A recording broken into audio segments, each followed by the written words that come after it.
Malaysia akan berakhir dengan semua bekas Perdana Menteri di penjara, Mahathir, Ismail Sabri dan Muhyiddin. Masanya akan tiba apabila tiada siapa yang mahu menjadi Perdana Menteri di Malaysia.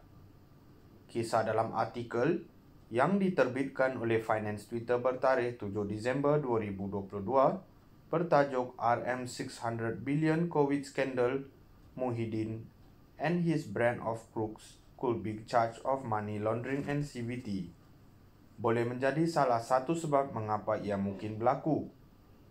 Apabila Tan Sri Muhyiddin Yassin berhadapan dengan Perdana Menteri, Datuk Seri Najib Tun Abdul Razak berhubung skandal 1MDB yang terkenal pada 2015, beliau dipecat. Bagaimanapun, bekas timbalan Perdana Menteri itu tidak menentang ketuanya kerana meluat dengan rasuah dan pengubahan wang haram yang melibatkan dana kerajaan Satu Malaysia Development Berhad. Sebaliknya, Muhyiddin juga yang haus kuasa melihat peluang. Muhyiddin juga korup seperti Najib. Muhyiddin melihat skandal 1MDB sebagai peluang terbaiknya untuk menjatuhkan dan seterusnya menggantikan bosnya yang dilanda skandal. Jangan silap, dia korup seperti Najib. Lagipun, Muhyiddin sebagai Menteri Pertanian yang meluluskan pinjaman RM250 juta yang meragukan kepada Menteri Tan Sri Shahrizad Jalil pada 27 Oktober 2006 atas projek yang dipanggil NFC, National Feedlot Corporation, lebih dikenali sebagai skandal Cowgate. Jika anda percaya Muhyiddin tidak mendapat luka, anda juga harus percaya bahawa Joe Biden masih darah. Muhyiddin fikir beliau boleh dengan mudah menekan Najib untuk meletakkan jawatan. Tetapi, dia amat terkejut apabila PM dengan beraninya memecatnya. Dia menangis dan berlari kepada bekas Perdana Menteri Mahathir Mohamad yang menyambutnya dengan baik dan bersama-sama mereka melawan Najib dengan bergabung tenaga dengan pembangkang Pakatan Harapan. Perdana Menteri pintu belakang. Apabila Kerajaan Barisan Nasional pimpinan Najib kehilangan kuasa buat kali pertama dalam pilihan raya umum 2018, Muhyiddin sekali lagi melihat peluang keemasannya. Dia akhirnya menjadi Perdana Menteri ke-8 melalui pintu belakang. Apabila dia mengkhianati rakan dan sekutunya, menarik balik sokongan kepada Kerajaan Pakatan Harapan dan membentuk rejim Perikatan Nasional dengan Barisan Nasional yang kalah dan Parti Islam Ekstremis PAS. Bukan saja Muhyiddin adalah Perdana Menteri pintu belakang pertama Malaysia, kesahihannya dipersoalkan kerana beliau tidak pernah membenarkan Parlimen membentangkan undi percaya. Semasa mengangkat sumpah pada 1 Mac 2020, beliau tidak mempunyai sekurang-kurangnya 112 ahli Parlimen untuk membentuk kerajaan majoriti muda di Parlimen yang mempunyai 222 kerusi. Beliau menutup Parlimen dengan alasan memerangi COVID-19. Memerintah dengan kuasa mutlak secara darurat, tiada semak dan imbang semasa rejim 17 bulan Muhyiddin. Daripada kekeliruan mengenai peraturan penguncian dan vaksinasi siput kepada pusingan U dalam dasar untuk standard berganda dalam menguatkuasakan sekatan, Kerajaan pintu belakang yang berkuasa melalui pengkhianatan dan pengkhianatan telah menekan butang yang salah selama berbulan-bulan.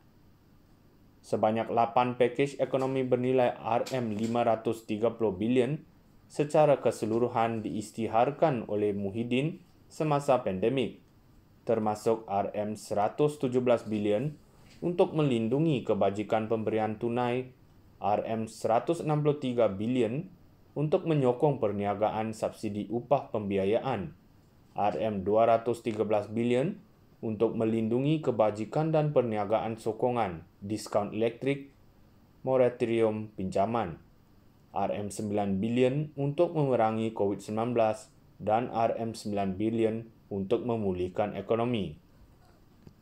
Namun, kadar pengangguran telah melonjak kepada 4.8%. Pelaburan langsung asing FDI telah menurun sebanyak 68%, kira-kira 32,000 perniagaan kecil dan sederhana telah ditutup.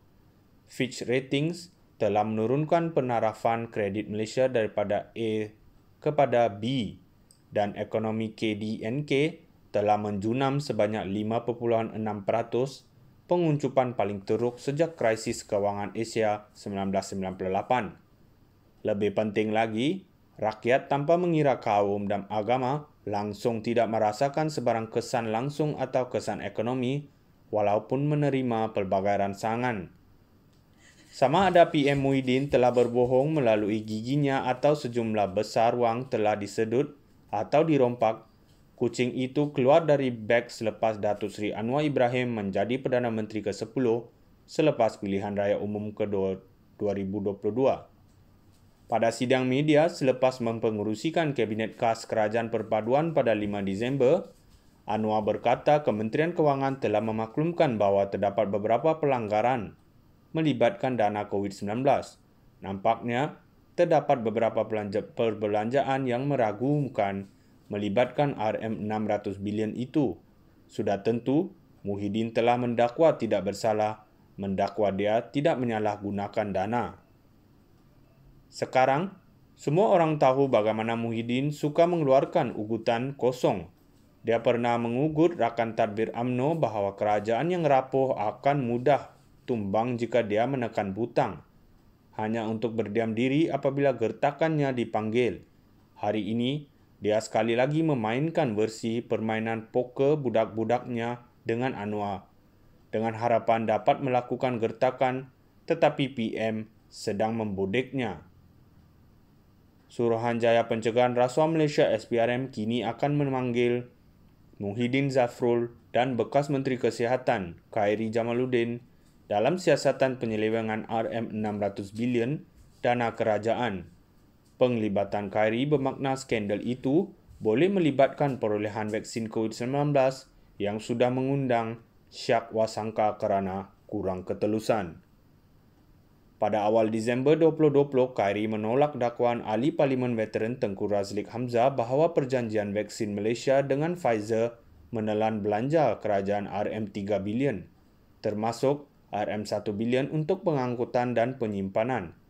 Menteri Sains, Teknologi dan Inovasi ketika itu juga menolak anggaran Razlik bahawa kos setiap dos vaksin itu ialah RM234. Dakwaan bahawa kerajaan telah menggunakan keseluruhan peruntukan RM3 bilion untuk menampung hanya 20% penduduk telah dinafikan oleh Khairi. Sebaliknya, beliau berkata, berdasarkan rundingan semasa kami untuk memperoleh portfolio vaksin, kami masih dalam anggaran RM3 bilion untuk memperoleh dos yang mencukupi untuk menampung 70% daripada populasi kami. Malah, Khairi mengesahkan pada November 2020 bahawa vaksin Pfizer akan berharga kurang daripada RM100 setiap dos. Malaysia akan berakhir dengan semua bekas Perdana Menteri di penjara. Mahathir, Ismail Sabri dan Muhyiddin. Masanya akan tiba apabila tiada siapa yang mahu menjadi Perdana Menteri di Malaysia. Kisah dalam artikel yang diterbitkan oleh Finance Twitter bertarikh 7 Disember 2022 bertajuk RM600 billion COVID scandal, Muhyiddin and his brand of crooks could be charged of money laundering and CVT, boleh menjadi salah satu sebab mengapa ia mungkin berlaku. Apabila Tan Sri Muhyiddin Yassin berhadapan dengan Perdana Menteri, Datuk Seri Najib Tun Abdul Razak berhubung skandal 1MDB yang terkenal pada 2015, beliau dipecat. Bagaimanapun, bekas timbalan Perdana Menteri itu tidak menentang ketuanya kerana meluat dengan rasuah dan pengubahan wang haram yang melibatkan dana kerajaan Satu Malaysia Development Berhad. Sebaliknya, Muhyiddin juga yang haus kuasa melihat peluang. Muhyiddin juga korup seperti Najib. Muhyiddin melihat skandal 1MDB sebagai peluang terbaiknya untuk menjatuhkan dan seterusnya menggantikan bosnya yang dilanda skandal. Jangan silap, dia korup seperti Najib.